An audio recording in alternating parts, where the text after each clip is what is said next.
The 11th commandment is, thou shalt not kid thyself. This is something a lot of us struggle with, and when it comes to improving your health, we can fall into the trap of subjective observations versus objective ones. And I'm going to go into a little detail in this video about that. So first of all, with subjective observations, this is the way we see things. It's basically through our lens, our bias. Our thinking might be a little bit skewed, maybe past experiences or filtering things. Sometimes we have blind spots we're not even aware of, so it's not always the most accurate way to look at things and get data. Now contrast that with objective observations.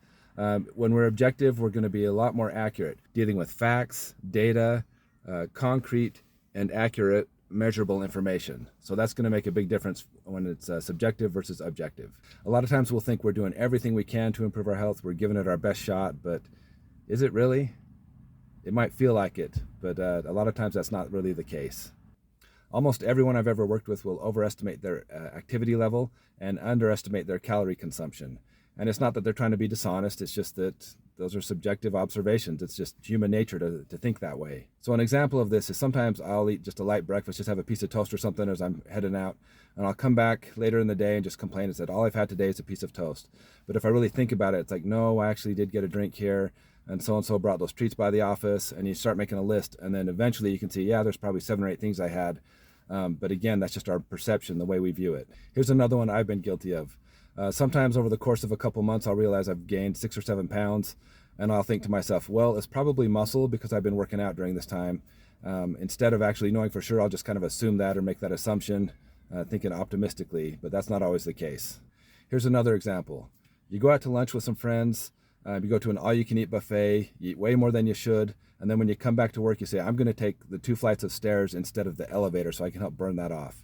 As if that's going to even make a dent in an all-you-can-eat sit-down buffet. I've had some clients that tell me they're eating healthy, they are having a salad every day for lunch, and as I get more information, I find out they're going to Cafe Rio every day, having a big pork salad with all the toppings on it, which is over 1,600 calories for that one meal. Another example of this is you might say you've had an intense workout at the gym today, you've been doing really good, but if you were to go to court and use security footage from the cameras at the gym, it might show you just sitting on the elliptical watching Dr. Phil for half an hour. So a lot of times our perception of what we did versus what we actually did are very different. You've probably seen in movies when someone goes to see like a mafia hideout or some gangsters, how they'll get there, and there'll be people that are frisking them, patting them down, make sure that they don't have any threat to them. They're pretty thorough in that scenario, whereas you can see this guy patting people down.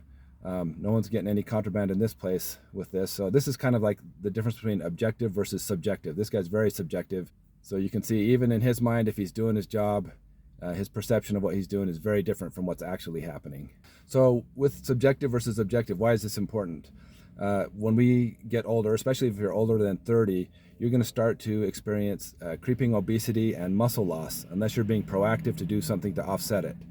And so that's why it's important that we know where we're at and be able to track it accurately. So one thing I've done that helps me to be more objective when it comes to my health is to keep track of that data. Ever since I was a teenager, I started keeping track of my height, weight, my measurements, how many push-ups I could do, how fast I could run a mile, that sort of thing. And I've got a grid year by year. This is just a summary of it. But all kinds of things on here. I've got stuff like body fat percentage, blood pressure, cholesterol, how fast you can run a mile, how fast you can run a half marathon, how many push-ups you can do, how many pull-ups, all those sort of things, your measurements. And as you look at that year by year and compare it, it's funny because some of the things like vertical jump, it's kind of depressing to see that slowly go down like this.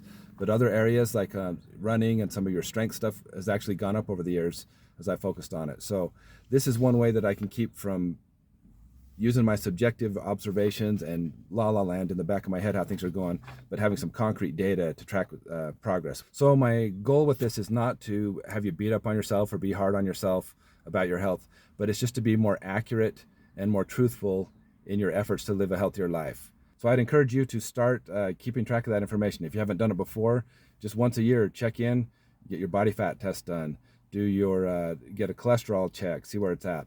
See how long it takes you to run a mile, those sort of things, and do those tests. And that objective data isn't going to lie, and it'll help you see where you're at and make the changes you need to live a healthier life. I just want to encourage you to find ways to be more objective in your efforts to be healthy. And it's not going to be as easy to fall into that subjective thinking trap if you do that.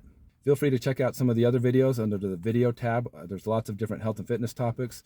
And like and subscribe. Looking forward to sharing some more videos with you next week.